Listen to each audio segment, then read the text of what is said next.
All right, this is episode number 1 of Uncovering Unexplained Mysteries for Sunday, June 5th, 2016.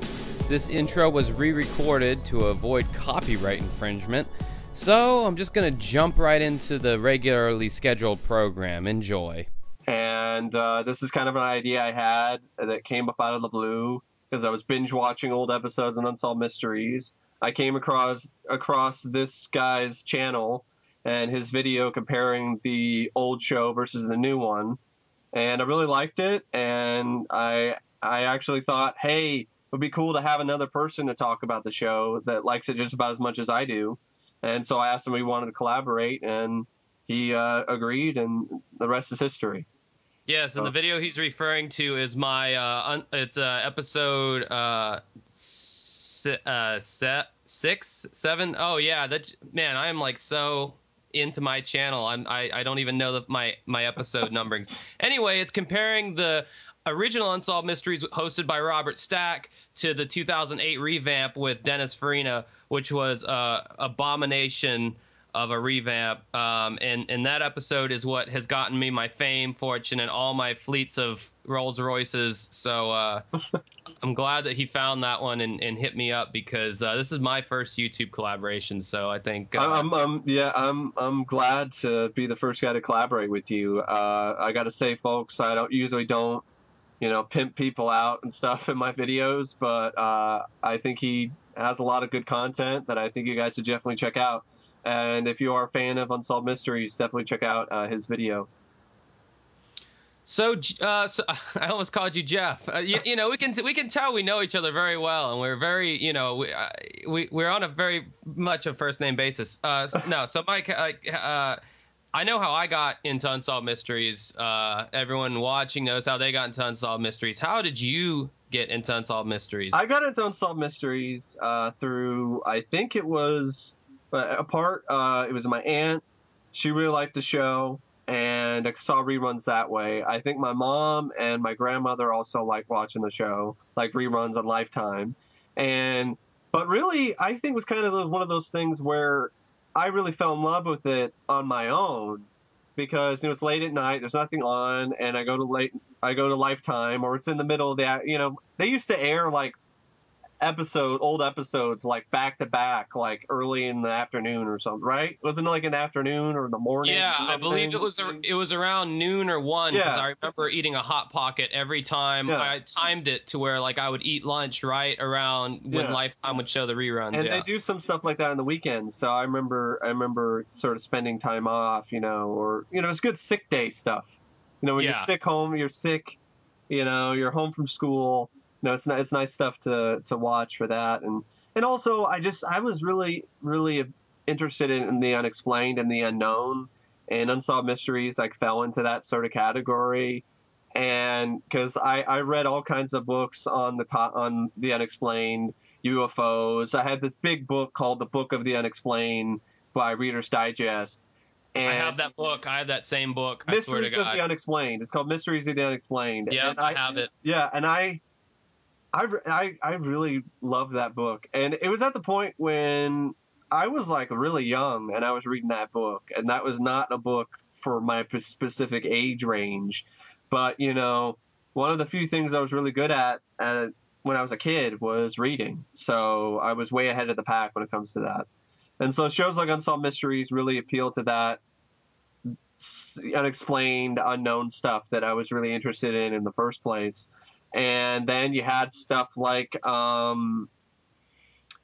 Sightings, which is a show which I also really like, that deals with the unexplained, that I also liked. So Unsolved Mysteries ties into that kind of stuff. And I was just very fascinated by it, really interested. And I love the show. I think it's a great show with a great host. And it's one of the best reality shows out there, because it's actual reality television. The thing about Unsolved Mysteries is they go, okay, this really happened. We don't know how it happened. There you go. Have a good night. Try to sleep now. And it's like, what? What? There's a Mothman out running about the city, and it could quite possibly be Chupacabra could quite possibly be in my backyard, because it's not like those other shows where it wraps up in a neat little bow to where it's like, okay, it's solved, everything. It's like, no, this is shit that happened in a city near you or somewhere else in the United States. Bed could be haunted by a demon. So so like I remember my grandma would fly down from Massachusetts, and we actually watched Unsolved Mysteries when it originally aired on NBC. I don't know how she knew, like how did she know what channel was on? I don't know. I guess she fucking read a reader's or a TV guide like most people did back before there was internet. But yeah, she'd come down here and watch it, and if it was just for nostalgia purposes, there'd be a lot of shows that I still watch nowadays. I'd still be watching Full House and Family Matters, and I'd still be watching all the other stuff. Step.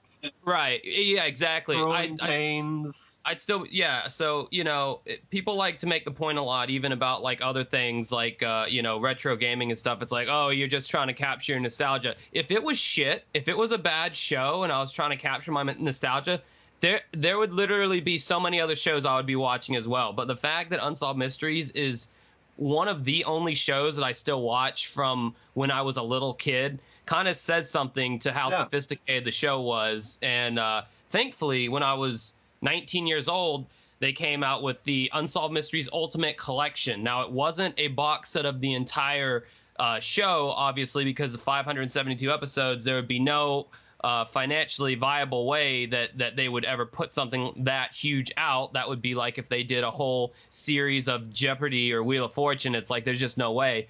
But they did pare through those segments, and they released it on a box set. Well, long story short, that box set had maybe like a year run at best, and then that went out of print. My girlfriend at the time bought it for me, and I'm one of the few, the proud, that own it, and I have watched those so much that the discs have light scratches on them, not heavy scratches, because I take very good care of the disc. But yeah, I just can't get enough of the show, and obviously I love it, and Mike loves it. So yeah, I'm jealous that you have that box set, because it was on my wish list for years. It's just parents didn't have enough money at the time. And now it's like way too expensive, and so I've watched I definitely watched a lot of the segments on it that were released separately. But a lot of even the separate releases are out of print. I mean, you can buy them, but they're definitely used. So, and another thing you got with the chest, you got a bonus disc that had additional segments of rare, like treasures and more ghost stories, and the treasures one was so worth it because it had the Nazi treasure segment, talking about how after World War II the Americans and the Allies pillaged all the. I remember that one. Yeah. Yeah, and Marcos's Buddha, that was a great one. The Mummy's Curse. It was a great disc that you could only get with the Ultimate Collection, and on top of that, they had. The 150th solve that they did, where they showed you the segment where they solved their 150th case, and then they had a tribute to Robert Stack on that chest. Oh, that's cool. that John Cosgrove narrated over, and I would dare anybody to watch that and try to keep a dry eye as they watch it. I literally tear up every time I watch that tribute to Robert Stack. I mean, it was very tugging at the heartstrings kind of thing. So definitely happy I have that collection. Yeah, it sounds like a great set. I wish I could. I would love to know what that originally retailed for. Like I'm dying to. Cause I have no idea, because now it's like the price has been inflated so much. I think it might have been like 100 or over 100, 150, 150 around there, probably, because considering how many discs are in there. Yeah. Yeah, it was like 25 discs, if I'm not mistaken. Yeah, it was probably around there or something. And I think that's kind of the thing. It was a little bit too out of my price range. But yeah, there's not much else I could really say about the show. I mean, I love the show. It's great. It's also a show that before stuff like Unsolved Mysteries, Mysteries, there really wasn't something that had as much of an impact on a wide scale. It wasn't just about the unexplained, the unknown, and that was great. And that's the reason why I really like Sightings, because that's the whole show. Sightings is literally just all the crazy, unknown, unexplained paranormal segments from Unsolved Mysteries, but it's an entire show about it. Yeah, I mean, with Unsolved Mysteries, but you had the real life cases that they solved, which really made a really huge difference. And then that led into shows like America's Most Wanted, another show that I like, that would actually go in and solve real cases. So it made a big difference on not only on television and, in our hearts and, for entertainment's value, but it actually was a show that caught criminals and I literally changed people's lives and reunited people with their lost loved ones and things like that. And that's very special. Yeah. I would get into moods with Unsolved Mysteries where it's like I literally would be like, today I feel like watching Bizarre Murders, or today I want to get into UFOs, and with Unsolved Mysteries they had all that and more. I mean, they had about 7 or 8 different categories that they would do segments on. I mean, that's just the production level, the research level. I mean, that's just huge. And these, like for instance, when they would do UFO segments, the UFO specialists that they would have on there, or the paranormal specialists, these were not just some run-of-the-mill Joe Schmo trying to act like he knew about UFOs. They would get like the experts from that field on there to talk about. So I mean, they weren't fucking around, when it came to, it's like Unsolved Mysteries really was a catch-all for anything unsolved. Yeah. And it's like, because I listened to, the late at night on FM radio, they'll have like the UFO shows and stuff like that. Great Coast to Coast. Coast to Coast, yes. I love that show. And like some of the people on there, I've heard them before from Unsolved Mysteries, and it's like, oh wow. So this guy really, William Roll, good lord, that guy was on like every single paranormal segment of Unsolved Mysteries that they ever did, and he's an expert in his field, which I think is funny. His name's William Roll, which William. Isn't that short for Rick or something? Yeah. Like Rick Roll? Anyway. Internet memes aside. Yeah. But yeah, I guess like the next thing that I wanted to bring up is a lot of the fans' dismay about the fact that even though we love this show and even though there's so many fans out there, why can't I ever see it or seem to find it on? Yeah, that really does suck. And that's why you resort to doing things like, torrenting or buying some sketchy set off of iOffer. And that's the same thing as for Sightings fans. Anyone who's out there is listening that might actually knows what Sightings is, that's another show that does not have an official release anywhere. And they also took the time to get all the experts as well. So just like Unsolved Mysteries did. Now, it's crazy. I remember when there used to be anything Unsolved Mysteries you could have ever possibly wanted on YouTube when it first kind of started. Because that was a big, like, a lot of people came to YouTube to watch, there was a kind of community, an online community of Unsolved Mysteries fans who would, post clips and stuff on YouTube and they'd share it amongst themselves. And that all pretty much came to an end thanks to Viacom, who had that ridiculous lawsuit where they're like trying to sue Google for like $1 billion. And it's very hard to find any sort of Unsolved Mysteries segments on YouTube. I for some reason, there's still a Noah's Ark segment on there. I don't know why. I don't know how it's still on there. I have no idea. Wow. Well, I've had my own recent run-in with that lately. I have my one unsolved video on my channel, and I didn't use a lot of clips from the show, so it still remains to this day, knock on fake particle board wood that is my desk. But John Cosgrove and Terry Moyer, the executive producers and creators of the show, they are very anal about keeping their intellectual property very closely guarded. So a lot of it gets taken down, and I actually put out a video the other day about my top 10 favorite Unsolved Mysteries segments, which I narrated over. And I actually posted the video to the Unsolved Mysteries official Facebook page.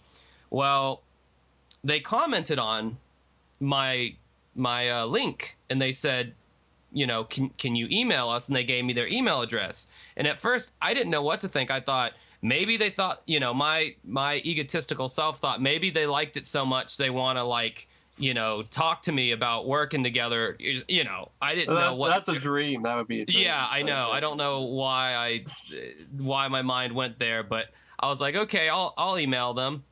So I emailed them, and like I talked about this in one of my vlogs, but they basically sent me a cease and desist letter. I actually have the email that I'm trying to pull up right now that I'll read, that pretty much definitively once and for all kind of gives the answer as to why, you know, why all these videos get taken down. And I'll read the email right now. So after I emailed them, they said, Dear Josh, we think your video is awesome, but unfortunately it includes footage from the show and permission was not obtained to have it publicly shown. The show was created with the guilds, and anytime any part of the show is available for public, whether it be over the air, cable, or streaming, residuals must be paid. And when they say the guilds, they're referring to the Directors Guild of America, the Writers Guild of America, and Screen Actors Guild. This is the reason we do not post videos of the show ourselves, even though we would love to, and we have to flag or remove videos that do not have prior arrangements with the guilds. We're always working hard to try to find a channel or streaming service that wants to show the old episodes. We want them out there too. We greatly appreciate your kind words and your support of the show. Best, the Unsolved Mystery staff. Because I did give them kind words. I told them how much I love the show and all, even though those bastards took my video down. But yeah, basically it's kind of a reason why, you know, some shows can't have musical acts because the publishing rights. So that's why the shows get taken down, which makes sense to me. But what doesn't make sense is the fact that why are they pursuing it so aggressively and other shows don't? I mean, these guys really pursue this hardcore.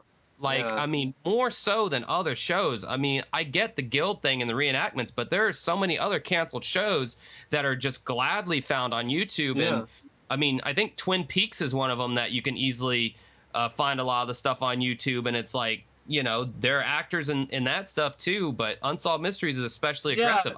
That reasoning doesn't gel with me, especially in your case, because your video falls under fair use.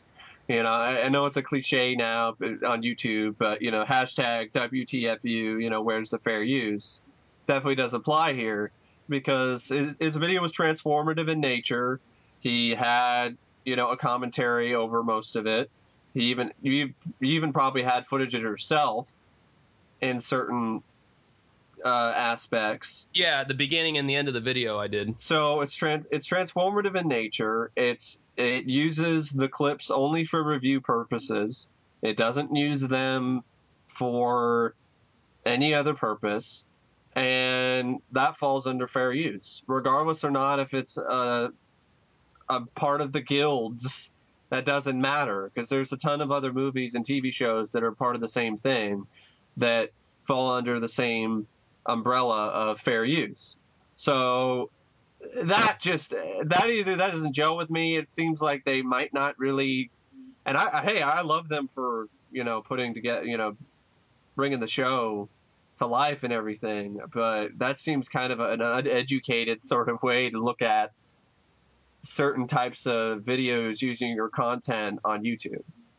Well, I think a lot of these people, like what I was mentioning in my vlog, a lot of these people are just they're just out of touch. They're older. Yeah. They're used to the old school Hollywood methodology of like, hey, that's you're pirating my stuff and you're putting it out for free on this thing called the internet that I know very little about. They don't understand that this is kind of how it works now. Yes, you can still money can still be made, but I don't see what, you know, whenever you put a video up that's claimed by somebody else, that means that you can still have the video on your channel, but whoever claims it, whether it be EMI or whatever, they still make money. They could claim the videos. They really could start doing that. They could start claiming if they own a lot of the exclusive rights to the show, I mean, there's no way that some conglomerate Directors Guild is going to be able to claim people's videos. But it's just one of those. I can see from your perspective, it's definitely got to be bittersweet. It's like, oh, I contact the producers of one of my favorite show, like, actually talk to me and basically saying, no, we can't make this video, take it down. Oh, you didn't, so here's a copyright strike. So, actually, that's a neat little side note to this, because I replied back and I told him, I said, and this is Christine Lenig, which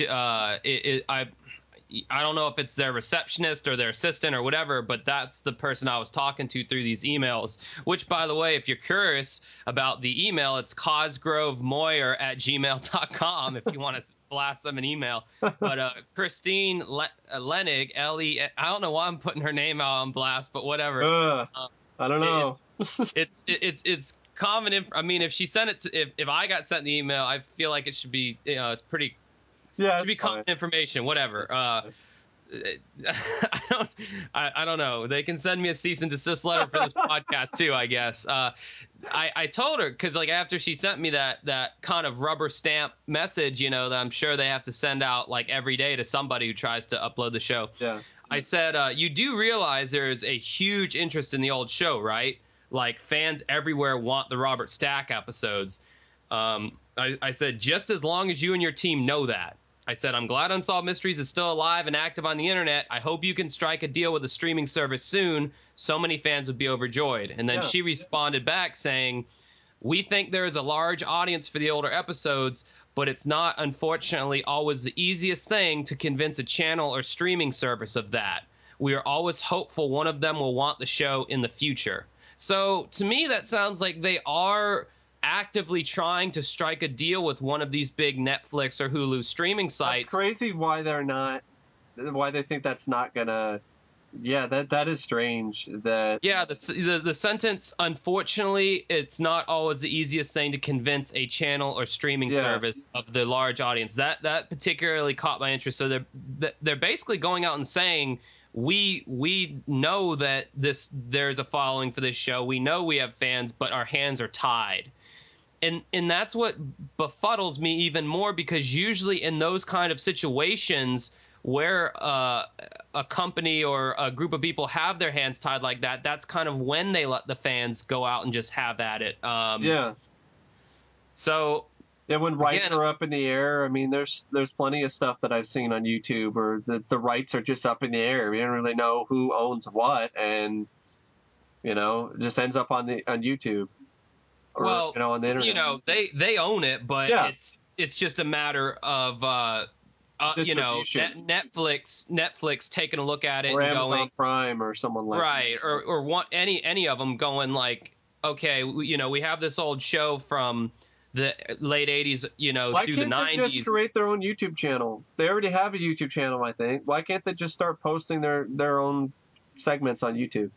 That's the one. Yeah, I mean, how much damn residuals do these actors need? Because it's not like you can't monetize your every episode and make money off it through advertising. Yeah, that's a good point. So probably not enough revenue for them to make it worth it, though. I don't know, but it just seems like one of those things where if you own most of the rights, you should probably be able to pay for it. How many of these actors are still alive? That's another thing. Well, have you ever thought about this, too? Because I sometimes thinking about this. This is something I thought about if I ever became famous. I thought I'm going to personally contact John or Terry, the executive producers, and I would use my celebrity power to get all the episodes from them myself personally. But then I started thinking, I wonder how these shows are archived. Are they archived on film reels? Are they archived on VHS tapes? That could be a thing, too, where the quality on some of these segments is like just in bad shape, and so the master tapes or whatever, either some of them might have gotten lost or they're just not in good condition. So that could be it too. There's a possibility of that, and that really sucks. Because if it's on like like a mini DV format, or a I don't know master what. tape. Because a lot of these Yeah. shows were in the late, started out in the late 80s and the early 90s, and its heyday, so to speak. So a lot of them were probably on, these tapes. So who knows some of those tapes, sometimes they can be recovered and be in good shape. Other times it depends on how they were kept, whether or not they were kept at all.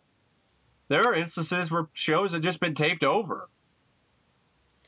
Well, I do know that. I know I've heard plenty of instances like that, where shows are completely just taped over because they needed the tape or whatever for some other show. Oh yeah, a lot of I think they were saying like a lot of the movies from the 1920s or 30s are completely gone now because either the combustible nature of the whatever, the sodium celluloid chloride, whatever. You also had like some of the lost episodes of Doctor Who. They're lost because they were just taped over for some other show. So that's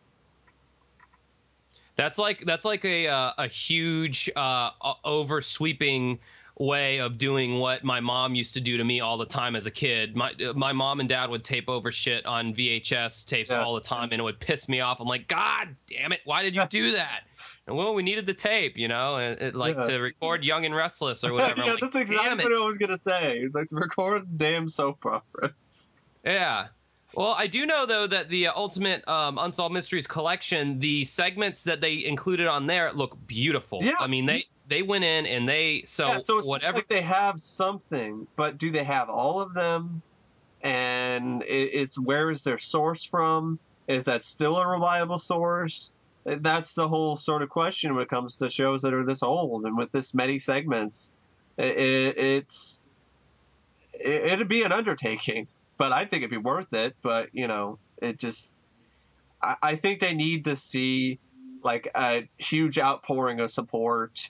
Like, I don't know why they don't decide to do a Kickstarter or something, or an Indiegogo. But like I said, or, do something to get the word out instead of just taking every video down that's trying to get the word out that there are still fans of this show. It's going to take somebody younger to pioneer that and really like spearhead that, because like I said, it's clear that the producers and anybody who has hands on Unsolved Mysteries are out of touch with the internet world. So they probably don't even know about things like Kickstarters and GoFundMe's and all that kind of stuff. So, I mean, it's going to take somebody, who really has a passion for the show, who's maybe younger and more savvy to internet culture to really spearhead that and make it happen. And that somebody is me, America. Yeah, totally. I'll do whatever I can too to spread the word out there. There's definitely an audience for it. There isn't another show like it even today, so I don't count Ghost Hunters, any of that stupid shit, or History Channel stuff as filling the void that Unsolved Mysteries left behind. So Sightings did a pretty good job, but Unsolved Mysteries is still on when Sightings was airing.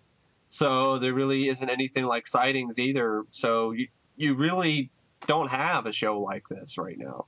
If we can rise up together as a unit, internet, if you're listening, whoever's listening to this, and we can make our GoFundMe's and our Indiegogos and all other kind of business, and I don't know, just shake the pot up a little bit, and because these big streaming services, they listen. PewDiePie has a damn show on Netflix now, or no, it's YouTube Red. YouTube Red, that's right. But I mean, the internet YouTuber, which started out as kind of a laughable kind of thing, is quickly become a lot more of a, oh wow, money can be made. So you follow the money, and you'll always get people to do what you want them to do if they see that money is could potentially be involved. So I guess that would wrap up the intro into exactly kind of how we got into it, and the kind of the troubles that I've faced, my personal troubles of trying to get the videos up online, and why other people might run into troubles as far as finding the videos, because I hear all the time, why can't I find the old episodes? One of the comments I get most often on my video is, where can I find the old episodes? And So, hopefully that answers some of those questions. But I guess I'm gonna let you. Don't be posting clips and videos, and I know people want to, but Cosgrove and Meyer are gonna hunt your ass down. So, they'll hunt you down, and then you'll become an unsolved mystery. Exactly. Now we get to the main reason why I started up the show, the podcast, is to talk about certain segments that, we think are worth discussing. Now, since we have a little bit, we spent longer on the intro than I thought we would. I was thinking maybe we just focus on maybe 2 or 3, and, we're good from there. Trust me, folks, later episodes of the podcast are just going to go right into just talking about discussing segments.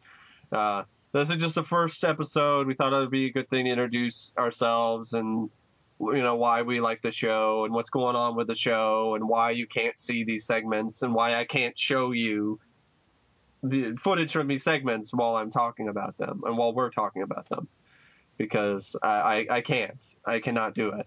Otherwise, you wouldn't be able to listen to, let alone see this video. Now, the first segment I thought was worth discussing is one that really was very fascinating to me, and it's a true life fraud case. And fraud, I've always thought fraud segments are really interesting and kind of underrated when it comes to Unsolved Mystery segments. There is no fraud DVD, so you can't really buy a whole DVD full of fraud episodes or fraud segments, which I would buy it. I think that's kind of a missed opportunity by first look. I thought it was absolutely crazy that Ultimate Collection came with Amazing Miracle DVDs, but it didn't come with a fraud section. Yeah. I mean, honestly, the Miracles are probably my least favorite Unsolved Mystery segments. Yeah, because some of them are like, no, I think it's. Some of them can border dangerously on the corny side of the show, or border on the whole, I don't know if I believe you type thing, or since we're getting into it, the statue price blinked, and I'm like, I actually like that segment that you're talking about. It's decent, it's okay, but it's one of those where I'm like, I don't see the evidence here, but okay. Yeah, the Vatican was just like, no. No, sorry, America, you don't have a miracle that's happened in your country yet. But no, I mean, I think it's just insane that there was no fraud DVDs that were ever put out, because you had the Bizarre Murder. Psychics one. I mean, Psychics one. Yeah, like fraud. I mean, Jesus. Watching the show as a kid, every episode had a fraud segment, and they were great. It was crazy how some of these people literally just took people's money and ran with it. And this particular story is one of the craziest. It's got like everything. Okay, it's got fraud. It's some invention that you cannot believe anyone would take seriously, let alone give $3 million to. And it's also got, transgender stuff thrown in there too. Dude looks like a lady. I mean, it's absolutely insanity. It's crazy. So basically, this fraud segment is about this woman, quote unquote, named Liz Carmichael, who I guess was some kind of a would-be entrepreneur. And what she did was she did an old school crowdfunding, basically, before the internet was really a thing. And she got a lot of money from investors to build this car called the Dale, which was this was during I would believe it was during the gas crisis, where Americans were looking for more economical solutions for vehicles. Right. So then this lady, Liz Carmichael, comes along with the Dale, and this car design was goofy as hell. Think of an inverted tricycle. So the front two wheels are, your steering, and then it had only one back wheel that propelled the car, and it was a goofy ass car. Yeah, it was goofy as hell, but I think they claimed that it could get like 3,000. What was it? 70 miles per gallon. Something like. Yeah, 60 miles to the gallon. Okay, so that's the claims they were making, and that was a really attractive prospect. It still would be, honestly. And so she had a bunch of investors, and Even got a little bit famous. She was in magazines. She was photographed. She was in newspapers. It was a pretty big deal at the time. So eventually, what ends up happening is people start to smell some bullshit going on with the story, and it elicits a investigation, to which the detectives go out to these hangars that she rented out to build the factory, or the I guess, because this isn't a car that was just funded. This is a car that was put up for sale. And so there were a lot of people who actually did pay for the Dale. And, well, when the Dale kept getting delayed in terms of its being shipped out to people in order for people to be able to get their cars, then people definitely started to smell, the bullshit, so to speak. And that's what he had investigators that came in and went to this hangar where they had a factory. Supposedly this is where the factory is, where they build all the cars, and it was completely empty. There was no cars being made. It was just, there's nothing in there. Some boxes and some other shit in the corner somewhere. Yeah, no Dales, no anything. Visualize a gigantic airplane hangar and just nothing. And this is it, but actually, one thing I should touch on earlier in the segment, they had like a mock-up. They found team. a prototype, yeah. Well, they had not only did they have a prototype, but they also had a mock-up team of engineers and mechanics and stuff, like looking like they were working on stuff when they first initially went in there, and they weren't actually doing anything apparently. Exactly. No. And so it's so bizarre because like they literally like. They went really. It's almost like she really did believe that it was a viable thing that was going to work, but it was like nothing. Yeah. It did not materialize in any kind of way as she promised. And like what we were alluding to, they actually showed a prototype of the car, and it was. And this was something I remember from my childhood. The doors were put on. Like the only thing holding the car door to the actual automobile was like a door hinge that you would have on a normal door in your house. Yeah. And the pedals did not connect to anything. The gas pedal and the brake pedal. It was just I believe the gas pedal wasn't even connected to the car, and the brake pedal just didn't go to anything. Yeah. I don't think there was an engine. The back wheel was the framework for it was made out of wood under the shell. It was just real crazy stuff. Just like, if you're gonna take someone's money and run, that's one thing, but to go through the trouble of making this even though it wasn't a car, it was a semi-sophisticated mock-up. It seems like there was a really sincere intention at first. That's what it seems like to me. But then as things really started to slow down during the development phase, and they couldn't get it together fast enough, and Liz was impatient and wanted the money, so then she basically decided, okay, I'm going to try to pull the wool over people's eyes. It's a very complicated fraud plan. It's not like some of these other fraud plans where it's like, okay, I'm going to like fake some checks, or I'm going to create a pyramid scheme or something. Like this was like even more complex than that. Having the people hired, because this is actual quotes from Bill Hall, who was investigator for the California Department of Motor Vehicles. He's questioning about the lab, that the lab was even developing a vehicle. And he's like, we went to the research and development lab. People appeared to be busy, but in wandering through the lab, I saw no evidence that they were designing a vehicle or in the process of making one. And then he talks about he goes to the airport where the cars are going to be manufactured. Upon entering, I discovered the hangars were absolutely empty. It wasn't just one hangar, it was hangars. No tools, no machinery, nothing but a little dirt on the floor. They had rented this only for 1 month, and the rent had expired. So they actually did not have a factory that they were representing that they had. So that part, though, makes me think maybe this was just some big con scheme, really, because they're only gonna rent it for a month. And yeah, but then they like interview like some of the engineers that worked under Liz, and like one guy was like, if she was to tell me tomorrow, let's get I remember that. Yeah, like they believed, like they actually, even the engineers believed in the car, and they still did in that segment. Like they I mean, and these obviously aren't just the average guy off the street. These are like engineers that create automobiles. So it's like, master fraudster, or bit off more than she could chew, and realized it and said, damn, I need to just get the money and get out of here. Yeah. But yeah, for specifically to talk about the inspection of the prototype, Carmichael decided it was time to move her headquarters to Dallas when the authorities were starting to close in. But 2.5 weeks later, the district attorney filed criminal grand theft charges against Liz Carmichael. And back in California, Bill Hall went to the research and development lab with a search warrant.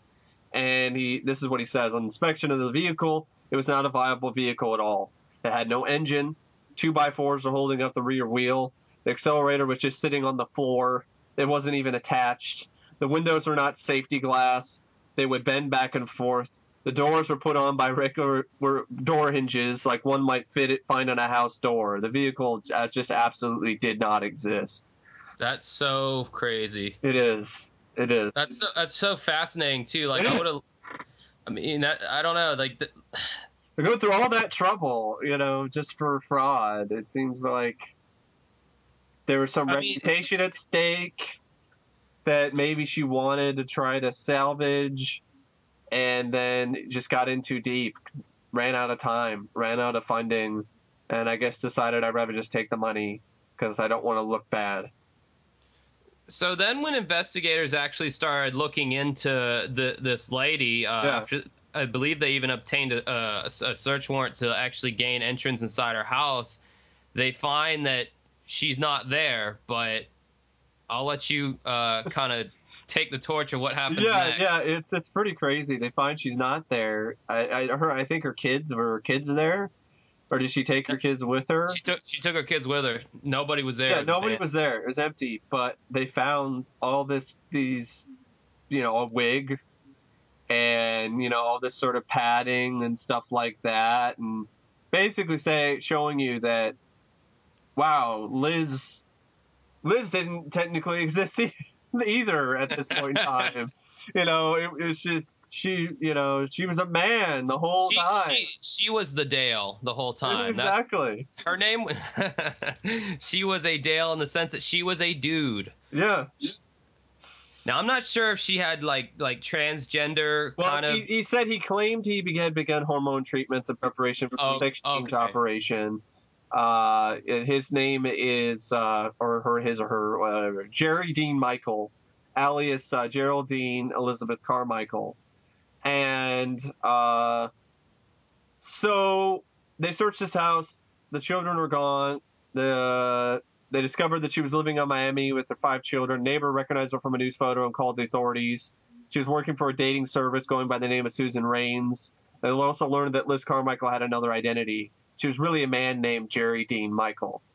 Michael claimed he had begun hormone treatments in preparation for a sex change operation. Like I said earlier, it was later learned that Michael was wanted by federal authorities for counterfeiting in 1961 and for jumping bail in 1962.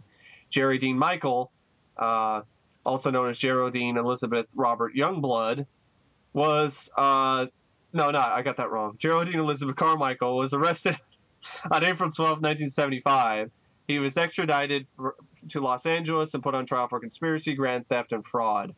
Robert Youngblood was the Los Angeles Deputy District Attorney at the time of his trial, and he explains about the trial. He's like, Liz arrived in court every day in miniskirts. Now here's somebody who's over 200 pounds, is over 6 feet tall, and has a demeanor of, I am a new Henry Ford. It was rather bizarre. Liz did not give one quarter in the course of the trial. There was never once when Liz gave up her position that the people who supported her would vindicate her. And Jerry Dean Michael was then convicted of conspiracy, grand theft, and fraud.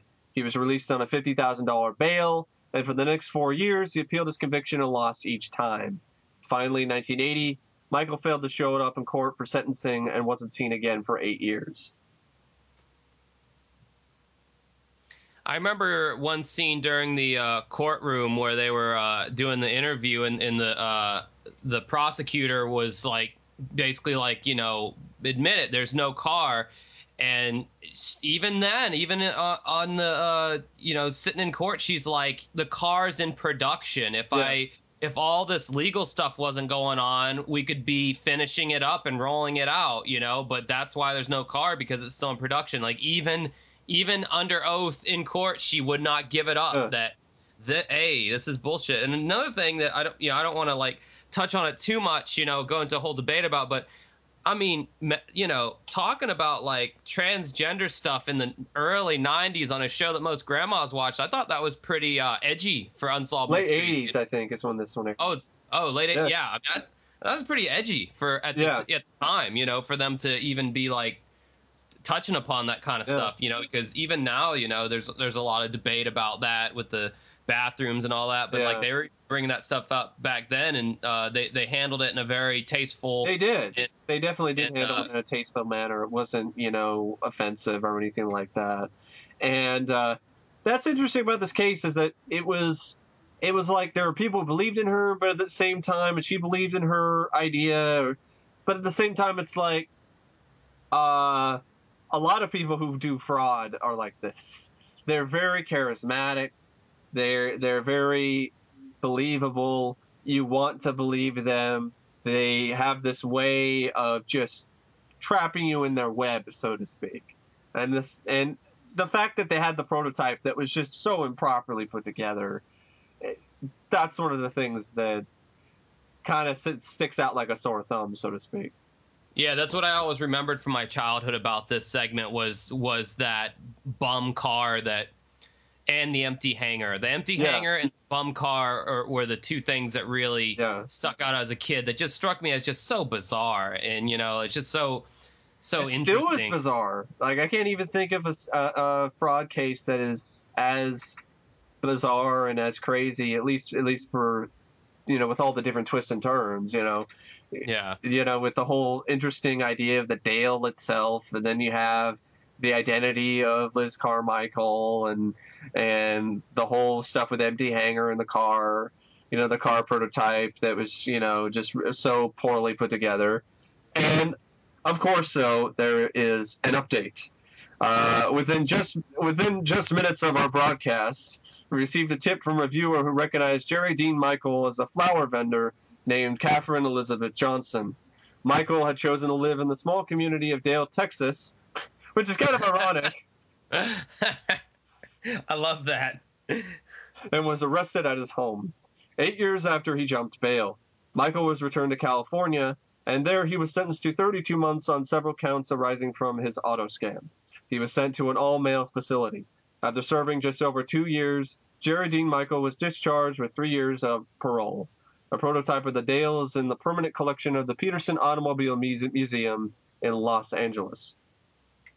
So clearly, this person had some kind of sympathy from the jurors or the judge or whomever convicted them, because that, for absconding with that much money, that's a fairly slap on the wrist kind of sentence. Yeah. For a fraud case that big. So clearly somebody in a position of power felt that this person was very misguided, and maybe not necessarily this nefarious, fraudster. It didn't really feel that, like, her case didn't really feel like one of those typical fraud cases either. But at the same time, you just have those other pieces that just kind of just muddle things, where you're just like, I don't know. And that's the thing. It's right. Well, that's what makes it a great segment, is because you could really be on. I mean, the average person might just be like, "Oh, I call bullshit. They're just a fraudster who's trying to bilk money out of people." But then it's like, well, I mean, there's this, and this. Would somebody who was just really out to get money, would they have gone the extra mile to do these, things that she did? So it's kind of like. I don't know. It's a gray area, but I wish them the best, and if they're still alive, hopefully they clean their ways up. But on to our next segment. I was thinking about we could tackle the Son of Sam, which is a very, very famous case. Son of Sam, I have no idea who that is. Who's that? Unsolved Mysteries? Man, that must have been one of their more obscure ones. It definitely is, actually, and I'm surprised, and it should be on the Bizarre Murders set, but it isn't. That's right. Yeah. Yeah, for those of you who don't know, the Ultimate Collection was partitioned into like 5 or 6 different groups, Bizarre Murders being one of them. You had things like the Zodiac and Unabomber on there, and then you had some more... The Boston Strangler. Yeah, you had the Boston Strangler. You had some lesser-known murders on there. But Son of Sam, conspicuously absent from the Bizarre Murders box set, which I thought was kind of bullshit, because it's like, I mean, come on, that's a legendary. Yeah, and there was 2 segments. There was one that was about the investigators, where they were investigating the case again, and then there was one that was just kind of following up on it.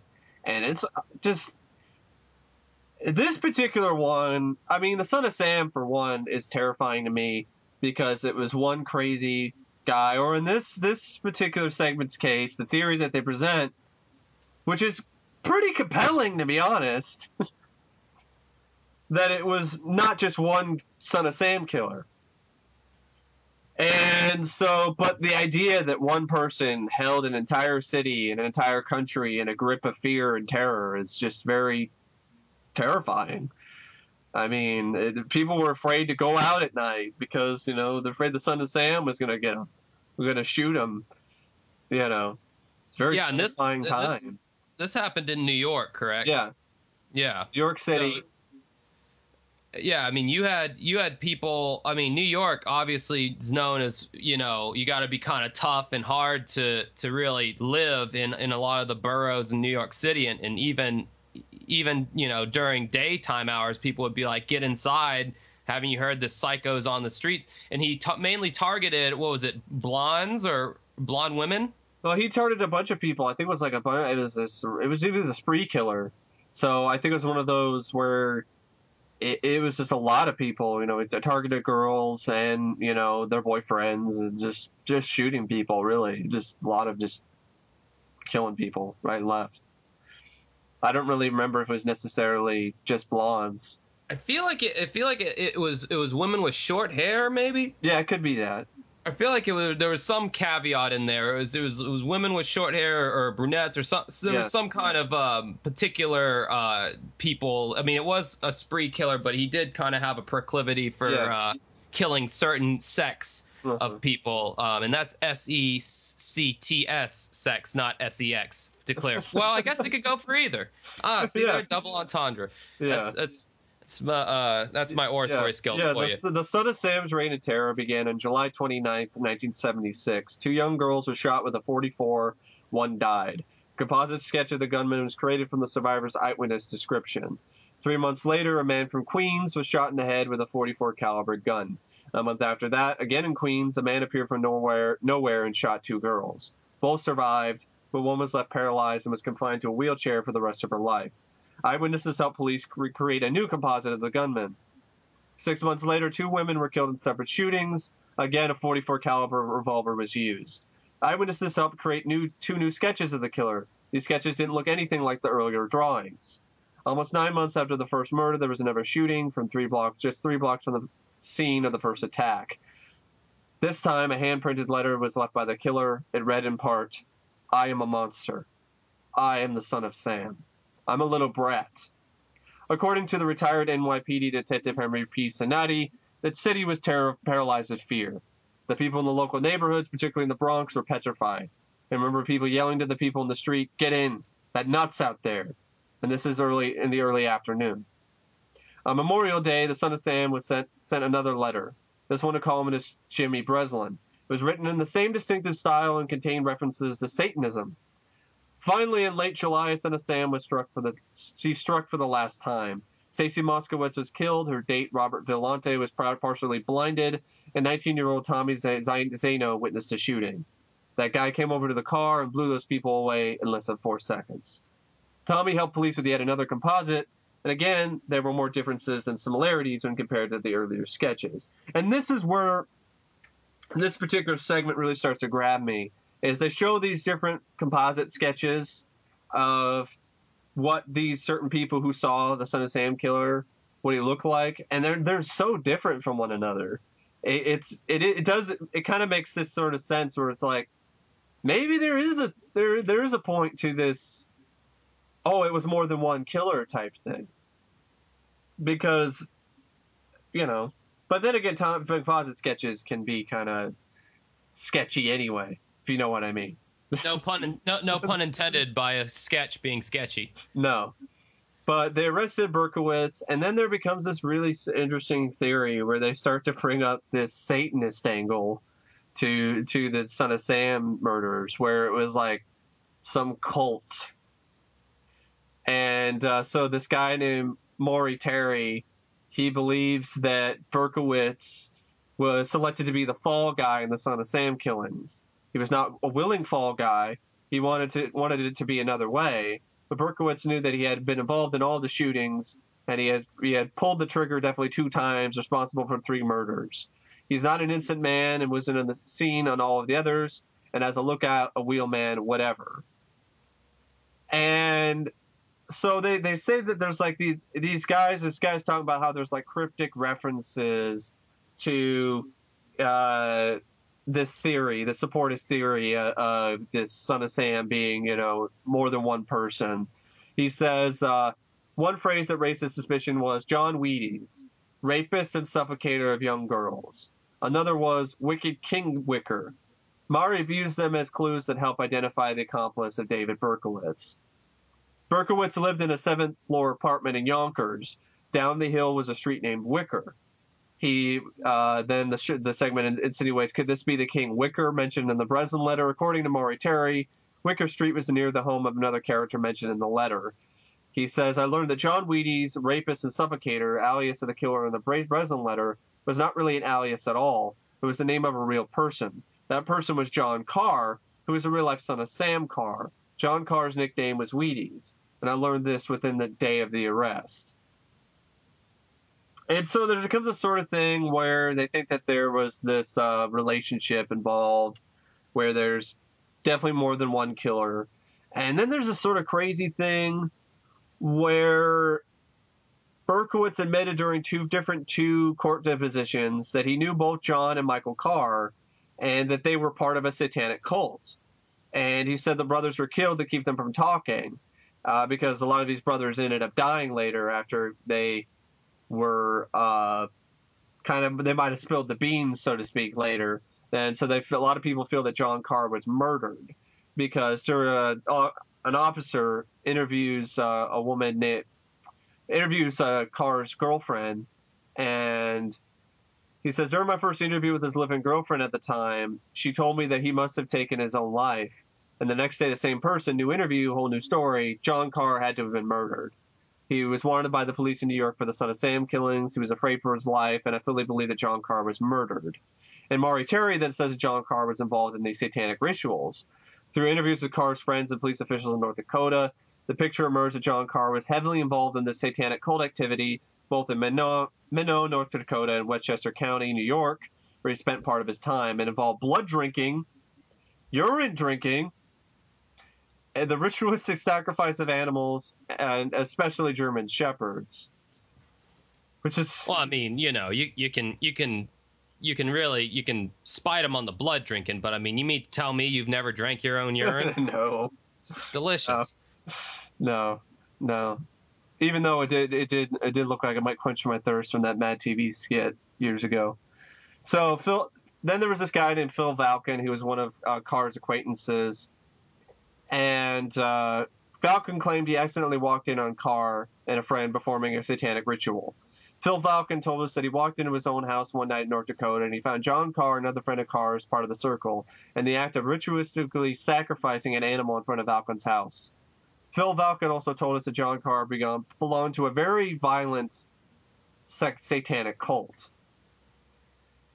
And then there's other prison sources that knew Berkowitz told Murray Terry that Berkowitz had been introduced to the cult by John Carr's brother, Michael, in the 70s, according to Murray Terry. Michael Carr ended up inviting Berkowitz to attend what he called a floating coven party.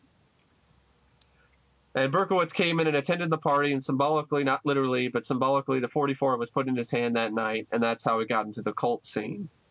See, all of these different collaborations, all of these different people who come up and say some of the same sort of things just makes me, it just seems like it's not stuff. It doesn't really seem like it's just a bunch of made up bullshit to me. But it could be. But there's a lot of people who corroborate a lot of this stuff. So that's what's pretty crazy. Well, my whole thing is like, I don't know if it ever explained this in the segment. I don't believe it explained this in the segment, but I mean, it's like, did the cops not take into the account of like perhaps a copycat killer or the possibility that, I mean, I don't know. It's like, how did they connect all these murders to this one guy, you know? Like, what was the common theme? Yeah. It's definitely an interesting case. It really is. A lot of people, you know, and I never even heard of this stuff until I saw this segment. I never heard of this side of the case until I saw this segment. And, you know, talking about these 22 disciples of hell mentioned in the letter. And, well, maybe these 22 disciples of hell that are mentioned in the letter that the Son of Sam wrote are actually these cult members. And what's even kind of scarier was that they did a follow-up, and there was this stuff where there's still these cult stuff going on in New York. Like, these guys were like, I went in and I went with my friend late one night. We're in the park, and then we saw all these people in robes and doing all this satanic stuff. Yeah, I don't know. That's But that could just be, I want to get on Unsolved Mysteries, so I'll just I want to be on TV. Yeah, that's very true. So it's a crazy case. It really is. And I particularly wanted to talk about this one because it's one of those that it's not on the Bizarre Murders set, and it's well put together. It's definitely creepy. You have the whole Satanist angle, which adds to the creepiness of it. Like, it's already scary enough with this guy going around shooting people. Now he's a Satanist, and now it might be a whole satanic cult that's doing all this shit. Well, probably the cherry on top of the whole thing, the whole creepy Sunday there is when he admits to police that his neighbor's dog put these thoughts in his head that he had to kill people, and the neighbor's name was Sam. Yeah. And that just like, I mean, that after hearing that, you're like, okay, well, the guy's just crazy, like he's just a psychopath, you know, but. That's one thing about I mean, any of the bizarre murders that you watch, it's like it seems like you have two types of people. You have the people who kill because out of necessity because they need to tie up loose ends or they're just a criminal, and then you got psychopaths who just the only way to raise their heart rate is to take somebody's life out or to you know, whatever, you know, it's and this definitely falls under the latter category. This guy killed because apparently the neighbor's dog told him to. That's could be that, or it could be, you know, the cult members are telling him, you know, go kill these people. So it could be, you know, so the whole thing, there's also the whole thing that the dog was supposed to be like Satan. So, you know, Satan told him to do it. You know, the devil told me to do it. You know, dude, honestly, this sounds to me like a classic schizophrenic, honestly. Delusions of grandeur, hallucinations. I actually am friends with somebody who suffers from schizophrenia, and she's managed her symptoms now because she's on medication. That's good. That's good and she can recollect like every single one of her hallucinations and talk about it with perfect clarity. And she's like, oh yeah, she's like, I thought my mom was possessed. I thought if I went to sleep, I was going to get possessed. You know, my mom's face would like transform. And morph into this mean-looking demonic thing, and so I mean, some of the stuff she's told me has been truly creepy as hell. I've actually wanted to get her on my channel and interview her sometime because she's got some very interesting stories. That'd be interesting.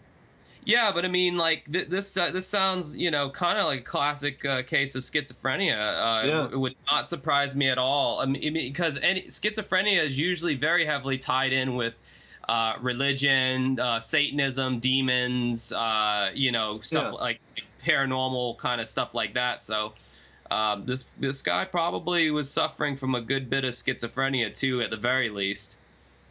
Yeah. So. Yeah, the case itself is, you could say it's solved, but maybe it isn't. Maybe there was more than one killer, and they were part of some satanic cult, and they didn't get caught. And 10 years after his arrest, they were still trying to recruit new members to the cult. Which, for every high-profile serial killer case, there's always going to be people who come out and say, they didn't act alone. There was somebody else. There was also stuff in this particular segment where they were talking about certain sort of, they were showing like a map where they're like, how is it possible that David Berkowitz could have done this at this certain time and then, done all of this. It was kind of interesting, but at the same time, it's a lot of conjecture. They don't really have any concrete evidence here that says that, it was a satanic cult who killed all these people in New York in the late 70s. It wasn't just one guy, David Berkowitz. But it's still an interesting thing to watch and to listen to, and it does. There are some things that are brought up, like I was mentioning, these different sort of corroborating sort of quotes from people who were close with David Berkowitz that, I don't know, sounds pretty convincing to me. Well, that's one of the great things about Unsolved Mysteries is they always give you an out. Like they'll give you the common kind of opinion about it, but they'll always give you that, well, this could also be a possibility side of things. Yeah. And like they the Boston Strangler being a copycat killer as well. That was another. Right. Or the Zodiac killer and the Unabomber being the same guy. For that, yeah. And so they always kind of give you, both sides, and they just kind of let you make up your own mind about it. They really are pretty unbiased when it comes to. They don't make up your mind for you. Same with the UFO segments. I mean, they'll have. I mean, it's like even Roswell ended like that. It was just like, was it a weather balloon or was it a UFO?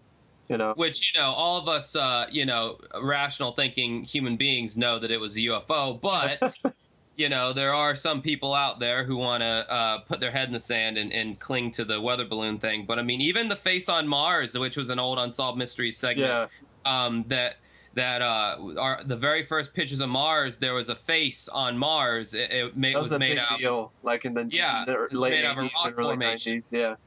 And I would almost go as far as to say that in that particular segment, they almost had it slanted to where it was like they wanted you to think that there actually was a face on Mars, but they did have one person on there that said, the human eye sees patterns in everything. We see patterns in clouds. He's like, there's a formation that we jokingly call Kermit the Frog because there was a formation on Mars that looked like Kermit the Frog. And he's like, this is just like a rock formation. Yeah. Well, flash forward 15 years later when we actually have high definition cameras up there, they took a picture of the same area and, well, look at that. It's just a rock formation. Exactly. Yeah. So they give you an out in the show with every case, everything they profile with. So I think that's really cool. It's part of the reason why it's definitely so fascinating and so interesting is it's not biased, it's not one-sided, it doesn't make up your mind for you. It's not like Ancient Aliens or anything like that. It Oh, don't even get me started on that fucking show. God. It's become a joke now, like with the UFO shows. They do they're trying to do what Unsolved Mysteries did as far as invoking those emotions and the fascination into it. But, you know, those kind of shows are only going to please the most diehard of conspiracy theorists, and that's it. Yeah. Just telling them what they want to hear. You know, I don't even want to start with that piece of shit. Exactly. It just makes me angry because, like, none of these shows compare, you know, and it's like, I know. It's like I know the good shit that's out there, and when I see these other shows, it's like it just does. It just no. Some of the ghost ones are okay, but the UFO ones I can't do. Yeah, no. But that's for another episode to talk about, you know, unexplained and stuff like that. I don't know what else to say about this case. There's a couple other cases, but I don't really know what to really say about them. They kind of speak for themselves. There's nothing really. I mean, there's a Lost Loves case about this father named Arthur Karopoulos. I think that's what his last name is. And this one stood out to me because he's married to his wife, Levia, for a decent amount of years. They have a kid. And his wife gets involved with a cult that preaches poverty theology. That's a real thing, by the way. What go over that real quick, briefly, so, you know, because I don't. Poverty theology, because the whole thing that they get involved in this cult, and the cult is okay. It encourages its members to wear homespun drab attire, and to like give up all earthly things, and to basically be poor for the sake of the cult, and to travel along with the cult across country. Well, she had earned custody of Nicholas, and Arthur, you know, he had visiting privileges. Well, he goes in to go visit his son, and he goes in and sees that. And there were other times where he'd walk in, and the cult members were all in her apartment, and he was weirded out by it, and he was trying to talk to her about it, and she just seemed like kind of in a trance. It didn't really seem to really give a shit what her husband had to say. And then a couple of days later after that, he goes in to pick up his son. His son's missing, and his wife just leaves a letter saying, I had to leave to go find myself or some bullshit. And it doesn't tell him where his son is, and so contacts authorities and Unsolved Mysteries, and because he was awarded custody of Nicholas after he divorces her, after she's already in this cult somewhere. But she doesn't have a job. Her decision to join this cult was viewed as a child risk by the court, so Arthur got his kid. And Arthur remarried and had a job. But then in June 21st, 1989, she left with Nicholas. That's when she left the letter. It's like, went to go find myself. I'm going to, you know, whatever.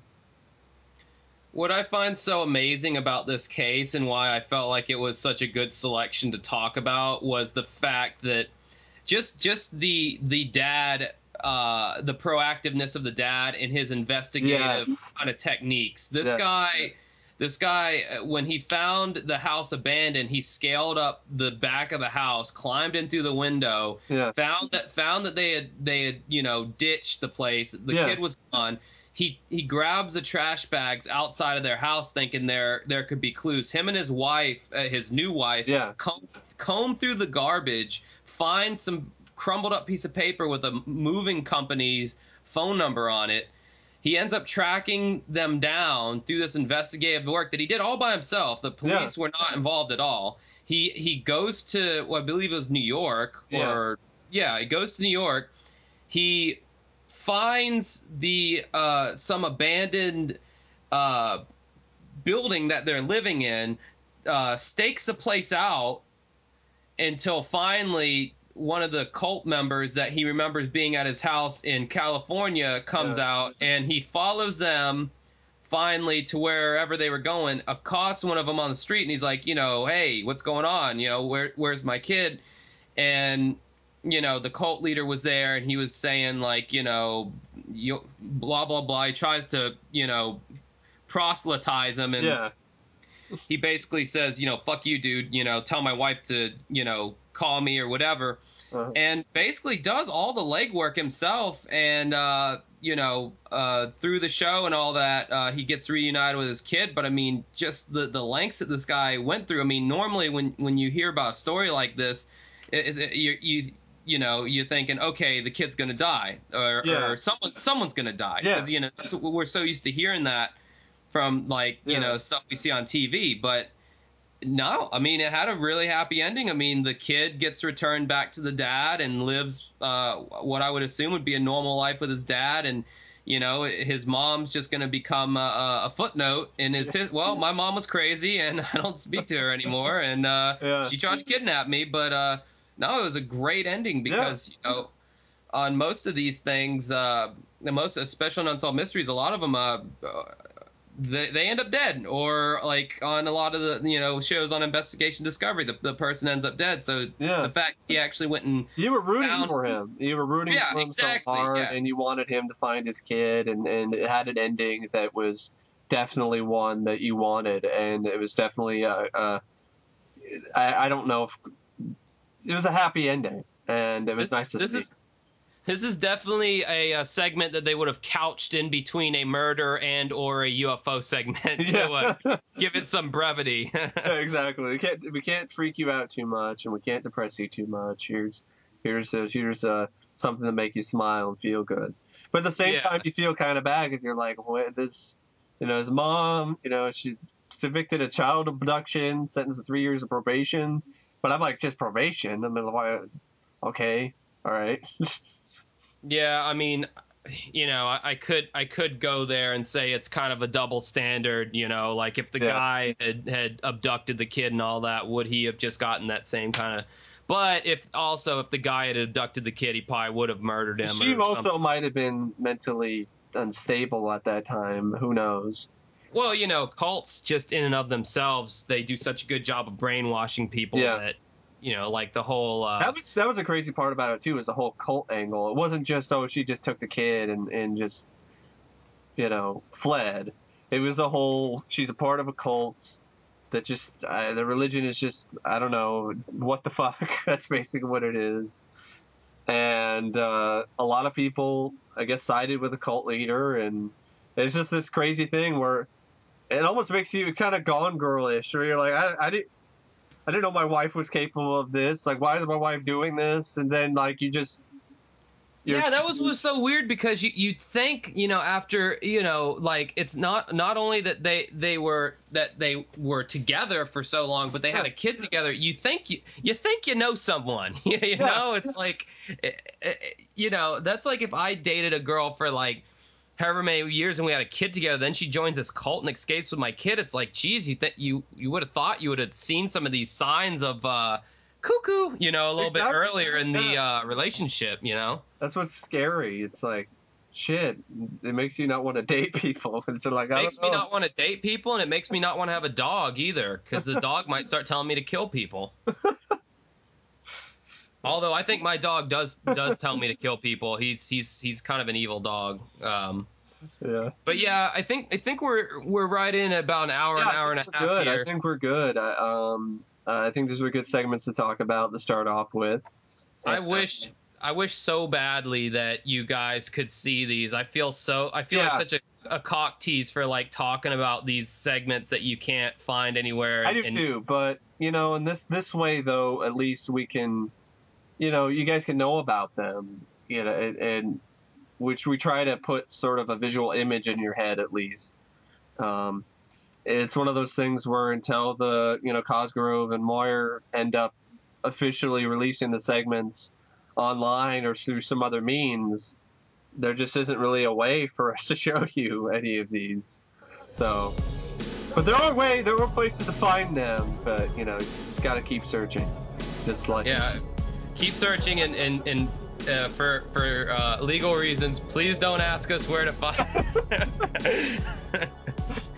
I don't know nothing, officer. We are going off of recollections from our childhood memories, and we have damn good memories.